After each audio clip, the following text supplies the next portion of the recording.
Chapitre 31. Le bien du royaume, suite et fin. Ainsi les premiers seront derniers, et les derniers premiers. Et lorsqu'il sort de chez Zachée, il dit pour ses disciples cette autre parabole. Un homme riche avait un gérant. Or un jour ce gérant lui fut dénoncé comme dilapidant ses biens. Aussi le riche seigneur le convoqua pour lui dire « Qu'est-ce que j'entends dire de toi ? Donne-moi le compte de ta gestion, car désormais tu ne peux plus être mon gérant. » Alors le gérant se dit en lui-même « Que vais-je faire maintenant que mon seigneur m'enlève ma gérance ? Piocher, je n'en ai pas la force. Mendier, j'en ai honte.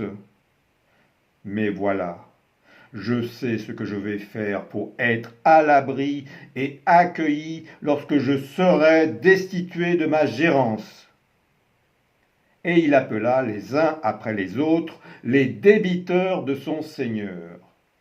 Au premier, il demanda « Combien dois-tu à mon seigneur ?» « 100 mesures d'huile, lui répondit-il. Alors le gérant lui dit « Prends ton acte et écris 50. » Ensuite, il dit à un autre « Et toi, combien dois-tu » ? 100 boisseaux de blé, lui répondit celui-là. Et le gérant lui dit « Prends ton acte et écris 80. » Et le gérant fit de même avec tous les débiteurs de son seigneur. Néanmoins, le seigneur loua le gérant malhonnête pour avoir agi avec habileté. Ainsi, les fils de ce temps sont plus habiles en leur génération que les fils de lumière. Aussi, je vous le dis, faites-vous des amis avec le mammon d'iniquité, afin que, lorsqu'il défaillira, il vous accueille dans les demeures éternelles. Qui est fidèle dans ce qui est moindre, demeure fidèle dans ce qui est important.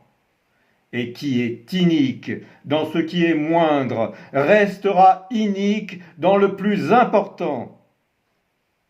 Si vous ne demeurez pas fidèle dans le monde du mammon inique, qui donc vous confiera le véritable bien ? Si vous n'êtes pas fidèle dans ce qui vous est étranger, ce qui est vôtre, qui vous le confiera ? Nul ne peut servir deux seigneurs, car ou bien il est l'un et aime l'autre, ou bien il s'attache à l'un et méprise l'autre. Vous ne pouvez pas servir Elohim et Mammon. Mais les pharisiens, qui se tenaient aux abords et qui aiment l'argent, ont entendu tout cela et ils le tournent en dérision. Alors il leur répond « Vous vous justifiez aux yeux des hommes, mais Elohim connaît votre cœur. Ce qui est apprécié au-dessus de tout chez les hommes est une abomination pour Elohim. La Torah et les prophètes avaient pleine autorité jusqu'à Jean. Depuis lors, le royaume d'Elohim est annoncé et chacun le force. Mais il est plus facile au ciel et à la terre de passer qu'à un seul trait de la Torah de tomber. » À cette réponse, les pharisiens, pour le mettre à l'épreuve, lui posent cette question. Est-il permis de répudier sa femme pour n'importe quel motif ? N'avez-vous pas lu ? Au commencement, le Créateur les fit mâle et femelle. Et il dit, par suite l'homme quitte son père et sa mère, et il s'attache à sa femme. Ainsi, ils ne sont plus deux, mais une seule chair. Donc, ce qu'Élohim a uni, que l'homme ne le sépare pas. À cela, les pharisiens lui répliquent.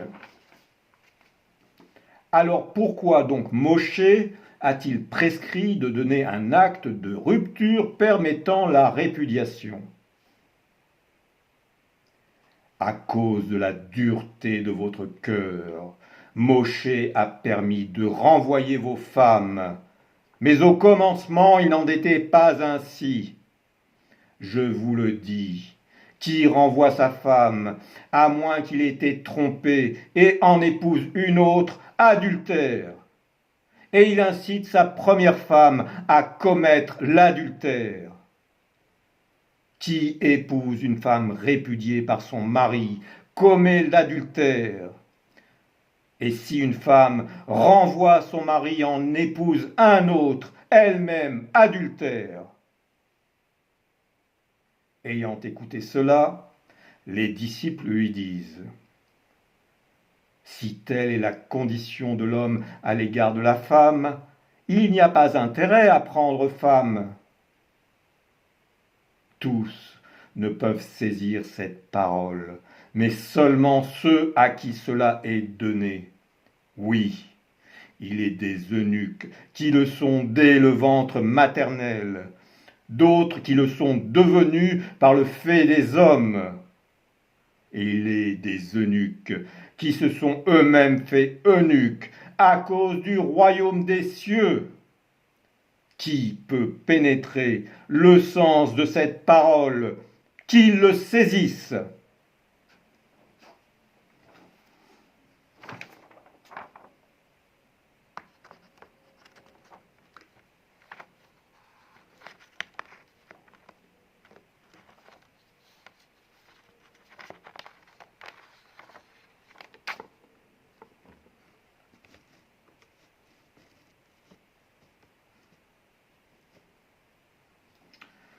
Chapitre 32. Tant que vous avez la lumière, ayez foi dans la lumière. Peu après, alors que Jésus s'apprête à quitter Jéricho, accompagnés de leur mère, les fils de Zébédée, Jacques et Jean, viennent le trouver pour lui dire : Rabbi, nous voudrions que, quelle que soit notre demande, tu l'exauces pour nous. Que voulez-vous que je fasse pour vous ? Mais c'est leur mère qui s'approche pour se prosterner à ses pieds et lui adresse cette demande. Faites que mes deux fils, ceux-ci, siègent l'un à votre droite, l'autre à votre gauche dans votre royaume. Vous ne savez pas ce que vous demandez. Pouvez-vous boire le calice que moi, je vais boire, ou être immergé dans le baptême où moi, je vais être immergé?